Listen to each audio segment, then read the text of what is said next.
Yes everyone, welcome back to the first video of 2024, and of course with the January window now open, we have some big January transfer news to discuss in today's videos. My friends, hit that like button if you guys had an amazing New Year's Eve celebration, and let me know in the comment section something a bit different. What is your main New Year's resolution for 2024? Let us know in the comment section what you got planned for this year. So my friends, hope you guys enjoy, and without wasting any more time, so let's get the quick report out of the way first, and it involves Andrey Santos. Essentially, Newcastle United are showing interest in signing Santos on loan, and it makes a ton of sense. Now, when we signed Santos, I think last December, Newcastle were our main rivals, so it's no surprise why, he was favoured very highly in their scouting recommendations when they were first analysing the player. With all the injuries they have in their squad and the fatigue issues, that's kind of killing their season a little bit. They need reinforcement, and it makes sense to go back for a player that they originally tried to buy on a permanent deal.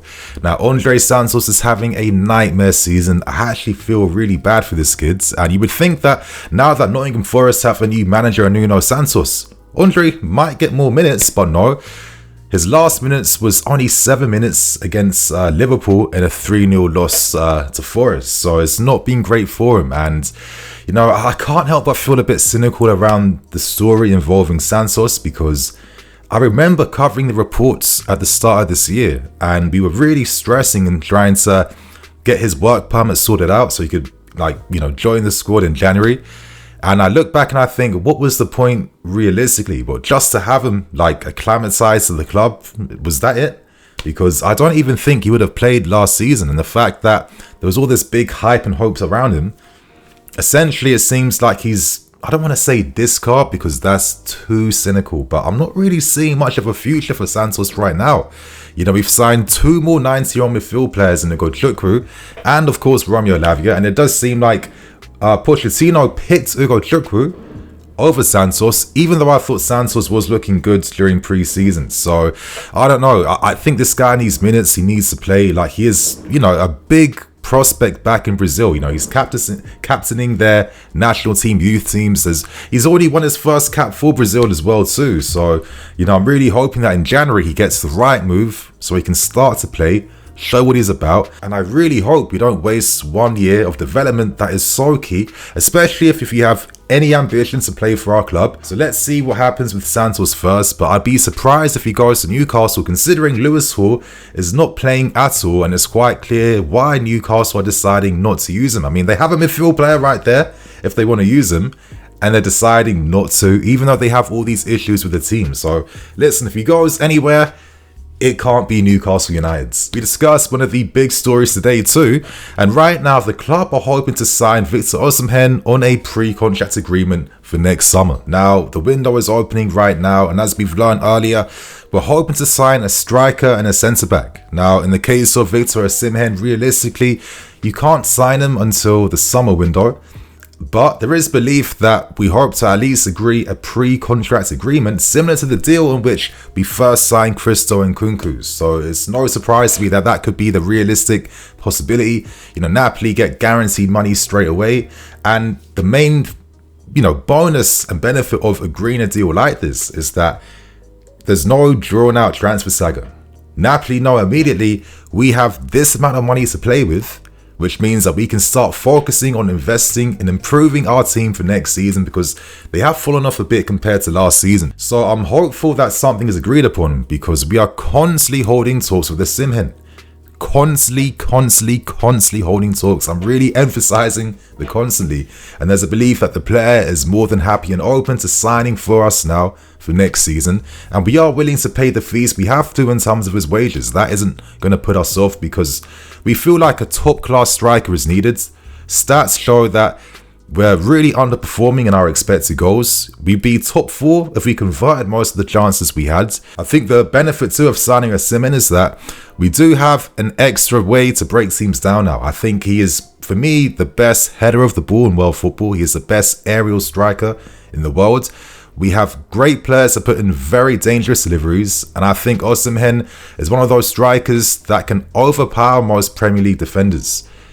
That's how he kind of plays. So if you ask me what striker we hope to buy, I think it's going to be Victor. We've looked at players like Tone, Solanke and many others, but realistically for the valuations the clubs want for them, and in terms of how we actually view the players, we don't see them as the elite level striker that can take us to the next level. And personally, I feel like if you're going to overspend like over 80 million for any forward, you must be getting a guaranteed goal scorer. I think it's that simple. He must come with guaranteed goals, and I think Osimhen could bring that.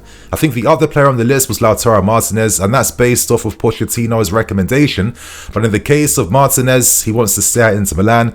He's close to signing a new deal with them as well too, and I think that's going to be one of those options out the door, even though I think he would have been incredible playing in this country, playing in this team. You guys, if you've watched me for a while, I've always been a fan of Martinez and it will always remain the case. But I think in terms of what this team needs, I think Osimhen is at the perfect age right now where he is ready to hit his prime. The crazy thing is he hasn't even hit his prime, but between 26 to like 29, 30 years old, that will be his peak prime years. And I think to have him playing for us, it's going to have a bit of similarities in terms of how Drogba was at a similar age when he first signed for us. And even though Osimhen is quite complete in certain attributes, he can still develop other parts of his game. And I mention this point because when Drogba first signed for us, he wasn't even the best target man striker like that. He became that way. He became even more complete in his overall game in terms of assisting his teammates, his wing play, defensive aptitude off the ball, his finishing. This is why he's an absolute legend at our football club. And I do think that Osimhen has the similar ingredients in his game, but he could make a similar step up in terms of the level he reaches throughout his career. So I do think that pre-contract for Osimhen makes a lot of sense, with the main benefit being, can we buy him for favourable payment structures, which is our number one piece of business, and business we've had, you know, a lot of fortune in getting done. So that's the Osimhen news out the way. And now we end things with one of the biggest stories of today. As we all know, we hope to strengthen our striker and centre-back, and it seems we've picked the target we want at centre-back, and that is Todibo of Nice. Massive story, but this news came out from France, confirmed by big French reporter in Saint-Una, who confirms that we have open talks with Nice to try and sign Todibo, who is high up on our priority list. Wow, let's not get too carried away because he has tons of interest right now. Man United tried to sign him in the summer, but currently Tottenham have also made a concrete approach, and Todibo is actually keen on the project at Spurs. So opening talks doesn't guarantee we're set to sign him. We're just starting negotiations, seeing where we can go and seeing if there's a possibility to get this type of deal done. But regardless though, I feel like this is going to be a very, very hard move to get done. Number one, you know, Todibo literally just turned 24, maybe like 2-3 days ago. And right now, Nice are flying in Ligue 1. They are second in the table. They're close to finally getting Champions League football. And Todibo's contract expires in 2027. He has 3.5 years left. When you add all these factors together, this guy won't cost you 30 million or 40 million. I think you're paying a premium in January if you really, really want to sign him. And in my estimation, you're looking at figures of like 50, 60 plus for right now. You know, when Man City signed Laporte from Athletic Bilbao, they paid a similar fee, and I think it could be quite similar for Todibo. So let's see what happens. But at the same time, Diomande is also very high up on the list, and I guess if we can't sign Todibo, I guess we'll go down the pecking order in terms of centre-backs we want to sign. But we're absolutely stacked at centre-back right now, and we're stacked with French centre-backs, Fofana, Badiashile, Disasi, all international calibre players. I think to myself, with Todibo, I want to become part of this contingency, knowing that maybe there's a risk that if he misses out on competition here, because the level's a bit higher, could that ruin his international hopes? So I don't think it's that simple, and I'm really curious about our fascination to sign the best of France right now. I think we're really stacked in defense right now. Before I start breaking down this story in more detail, I think it's quite interesting that, because, you know, Todibo found himself at Barcelona very early on during his career, and he had some moments there, but he wasn't really able to get the consistent game time his potential needed. You know, he had some falling outs, and it was decided that he had to go. He had some inconsistent loan spells where Barca threw him here, threw him there, until Nice decided, listen, there's a player in Todibo we will sign this guy on a permanent deal. He's been there now for the past few years, and it's no surprise that he is now recognised as one of the best centre-backs in Ligue 1. And all I have to say to this is that it's the same old story of, big clubs paying for the potential. Todibo potentially can be the type of guy we need in the long term to be that PK replacement. But as always, we can't give him the game time for him to develop and actually fulfill his potential. It takes having to go to a club a lower level so you can play week in, week out before big clubs come back for you. So sometimes I think to myself, why do big clubs continue to purchase young players when realistically they rarely ever get the game time that their potential actually needs? So that's all I have to say to things. But there's two main questions on my mind right now. Number one, is Todibo and the centre-back what we really need in January? And obviously, number two, how good is Todibo? So to focus on the first question first, we all know Silva and Jalaba are the main centre-backs who are favourites to be leaving us. But outside of that, that still leaves us with Disasi, Fofana, who's on the road to recovery, Levi Colwill and Badia Shil. If I had to invest in signing another defender, I'm probably signing a fullback. I'm probably signing a left back. And I'm most likely moving Colwill back in the centre-back position. So if we're planning on aggressively signing a centre-back in January, does this confirm that Colwill's long-term position here is going to be our left back? I don't know how to feel about that. I guess it's the new trend set by Guardiola of using centre-backs across your back line, I guess. But I feel like, we've got two excellent ball progressors that we don't even really use that much of in Badia Shil and Levi Colwill, where if you have to ask me, I think Cole's probably the best passer outside of Thiago Silva at the club right now. Only in my opinion. So it's very interesting that Todibo, Diomande, these are centre-backs the club are looking to target because of course they play on the right-hand side of defence. And my only explanation I have for looking to sign them right now is that you're looking to future-proof the squad. You're looking to sign them early for right now, knowing that they are going to be your main defenders for next season. But that also leaves a problem because we are absolutely stacked in defence. We haven't sold Jalaba yet. Let's see if that happens. He's still recovering himself. Silva isn't going to leave in January. We're going to have 5-6 centre-backs potentially until the season ends. And then you have other full-backs that can also play in defence too.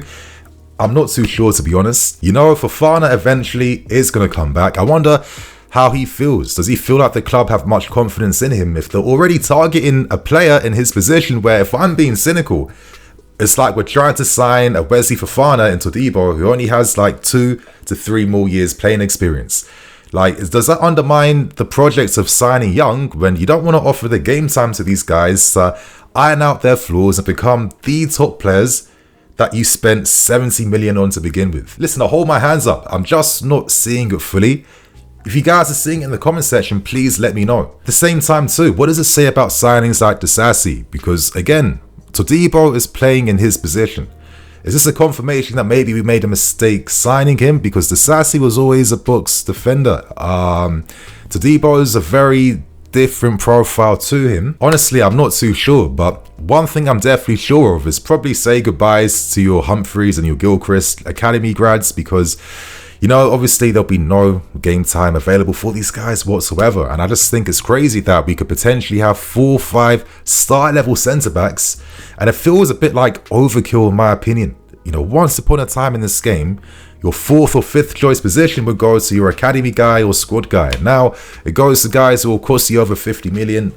I don't know, it feels like overkill in my opinion. Regardless though, outside of all of this, let's be objective and let's actually break down who Todibo is and why we're so interested in signing him. Now, as I said, the guys are making strides after strides in his career right now, and currently him and Dante have probably the best defensive partnership in Ligue 1.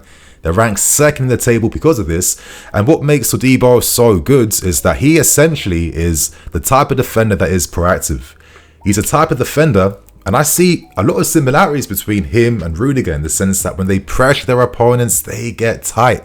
They get aggressive. They get so obnoxiously aggressive that you just encourage your opponent to go backwards. And that's a great thing about them. Obviously, Todibo is great defending wide and defending on the ground. And listen, I like centre-backs that can defend, but not just only winning headers inside the box. If your fullback's out of position, caught up high, can you then cover his position and win that tackle against the winger 1v1?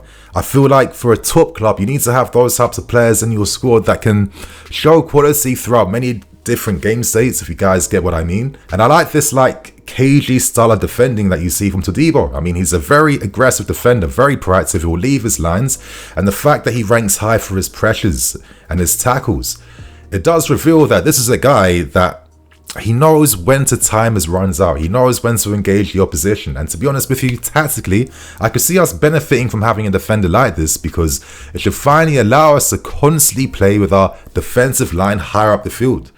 By doing that, you squeeze the opposition, and by doing that too, you can counter press more effectively and stop counter attacks going against you. Obviously, Todibo has the pace to play a high line. And obviously with his aggression, he would get balanced by having Dante alongside him, who obviously is 39 years old. You know, he sweeps, he covers the danger in behind. That's always been a tried and tested defensive partnership. And I think really the only player we have who does that is Silva, and I'd probably say Disasi. I feel like Badia and Cole are also proactive style defenders that engage higher up. Could you get away with using a whole back line that can do that? I guess, but you run the risk of being caught out a few times on counter-attacks, right? But regardless, he is a great defender. He is good all round. He does win a high amount of his headers. Obviously, winning headers in Ligue 1 and winning headers in the Premier League's a little bit different, even though Ligue 1 is very physical. It's one of the most physical leagues in Europe.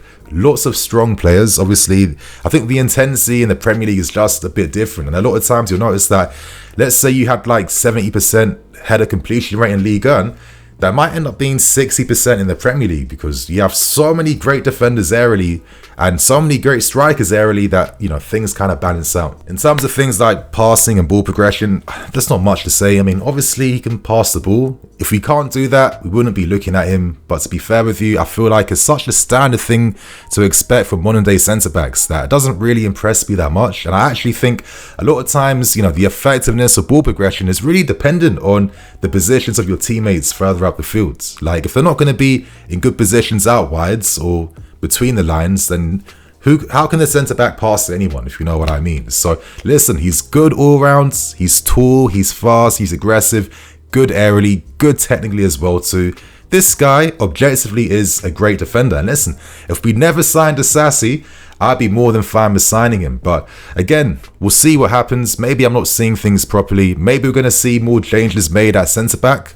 Who knows? But knowing that we have so many guys already, with Fofana still yet to come, I just think to myself, you know, are we going a bit too overkill with addressing the centre-back area time and time again? What about fullback? What about up front? I think they're more pressing needs in my opinion. But my friends, they're only my thoughts. That's today's reports. Share your thoughts and opinions. And on that note, I hope you guys will have an amazing 2024, big success, prosperity and health for everyone. And as I said in the comments, let us all know what your New Year's resolution is for 2024. I'm Nini FC, this is Blue Lions TV. I'll see you guys later with some more videos.